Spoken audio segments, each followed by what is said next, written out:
అందరికీ నమస్కారం అండి. అక్షరా ఛానల్‌కి స్వాగతం, సుస్వాగతం. ప్రస్తుత సమాజంలో మనిషి ప్రవర్తన చాలా విచిత్రంగా కనిపిస్తుంది. ఇల్లు, కారు, బ్యాంక్ బ్యాలెన్స్, ఆధునిక సౌకర్యాలు అన్నీ ఉంటున్నాయి. కానీ ముఖం మీద చిరునవ్వు అనేది లేకుండా పోతుంది.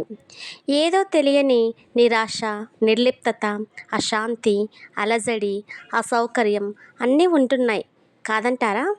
ప్రస్తుతం మన కళ్ళ ముందు జరుగుతున్న సత్యాల గురించి మనం మాట్లాడుకుందాం. తిండి లేక చస్తున్న వారి కంటే కళ్ళ ముందు తిండి కనిపిస్తున్నా తినని వారే ఎక్కువగా కనిపిస్తున్నారు. మన కళ్ళ ముందు స్వీట్స్, హాట్స్, ఐస్ క్రీమ్స్ ఇలా నచ్చినవి కంటికి కనిపించినవి చాలానే ఉన్నాయి. కానీ షుగరు, బీపీ, థైరాయిడ్ ఇలాంటి రోగాల వల్ల తినలేకపోతూ ఉన్నాం. అలానే ఇంకొంతమంది ఇలాంటి రోగాల వల్ల తినలేకపోతున్నారు కదండీ! మరి కొంతమంది నైజం ఎలా ఉంటుందంటే, బాధల్లో చేరదీసే వారి కంటే బాగున్న వాళ్ళని చూసి ఈర్ష్య, ద్వేషం, కుళ్ళు, కుతంత్రాలతో బాధపడుతూ బాగున్న వాళ్ళని బాధపెట్టేవారే ఎక్కువగా ఉన్నారు. ఇది నిజం కాదంటారా? మన పరిస్థితి ఎలా ఉందంటే, అందరూ ఉన్న అనాథల్లా బతకాల్సిన పరిస్థితి. ఎందుకంటే మనుషుల మధ్య దూరం పెరగడం, మనుషుల మధ్య మాటలు లేకపోవడం, బంధం, బంధుత్వం, ప్రేమ, ఆప్యాయత, అనురాగం లేకపోవడం. అంటే మంచోళ్ళ కంటే ముంచేవాళ్ళే మన సొసైటీలో ఎక్కువగా కనిపిస్తున్నారు కాదంటారా? కాబట్టి మనకు కష్టం, కన్నీళ్ళు వచ్చినప్పుడు మనం భుజం తట్టి నీకు నేనున్నాను అని ధైర్యం చెప్పే మన బంధువులో, చుట్టుపక్కల వాళ్ళో, మన స్నేహితులో ఇలా ఎవరైనా ఉంటే మనకు తోడుగా ఉన్నవాళ్ళే. వాళ్ళనే మనం అయిన వాళ్ళు ఆత్మీయులు అనుకోవాలి. కాబట్టి మనం వీలైనంత వరకు సంతోషంగా ఉండేలా చూద్దాం. మనం సంతోషంగా ఉంటూ మన చుట్టూ ఉన్న వాళ్ళను కూడా సంతోషపరుద్దాం. మరి మనం సంతోషంగా ఉండాలంటే మన అలవాట్లను కొంచెం మార్చుకోవాలి. అవి కూడా కొన్ని నేర్చుకోవాలి. జీవితంలో ప్రతి మనిషికి ముఖ్యమైనది కుటుంబం. కుటుంబ అవసరాలు తీరటానికి డబ్బులు చాలా అవసరం. ఇక మనం ఆహ్, మనం మొదటగా చేయాల్సిన పని ఏంటంటే మెడిటేషన్ చేయడం, ఎక్సర్సైజ్ చేయడం, పెయింటింగ్స్ చేయడం, డ్రాయింగ్ చేయటం, పిల్లలతో కలిసి సరదాగా ఆటలాడటం. ఇలా చేస్తూ ఉంటే మనం సంతోషంగా ఉంటాం. అంటే మనకు నచ్చిన పని మనం చేయడం. అప్పుడే మనం సంతోషంగా ఉంటాం. ఇంకొక ఆశ్చర్యకరమైన విషయం చెప్పాలంటే 50, 40, 10 ఇది హ్యాపీనెస్ రూల్ అంట. దీనిలో 50% సంతోషము మన శరీరంలో ఉన్న జీన్సే నిర్ణయిస్తాయంట.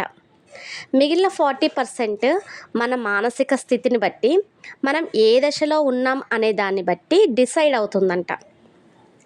మిగిలిన 10% మన చుట్టూ ఉన్న పరిస్థితులు మనకు సంతోషాన్ని కలగజేస్తాయన్నమాట.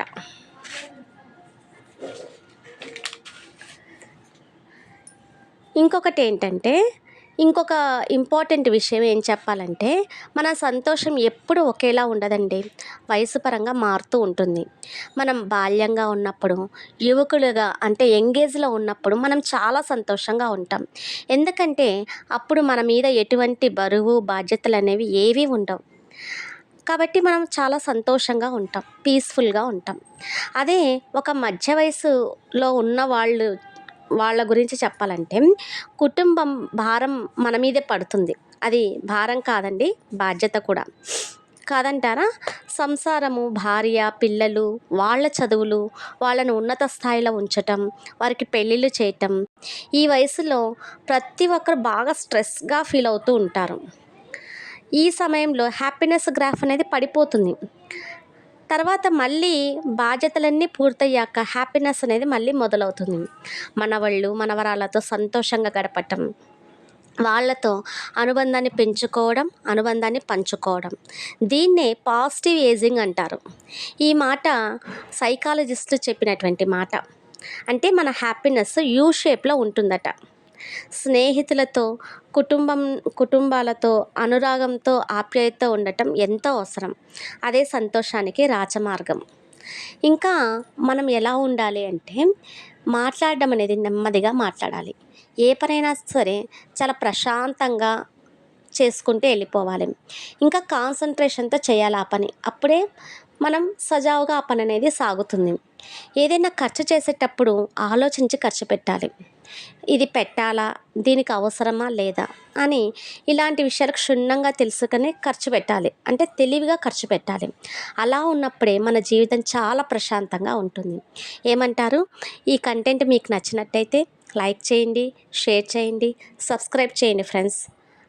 Thank you.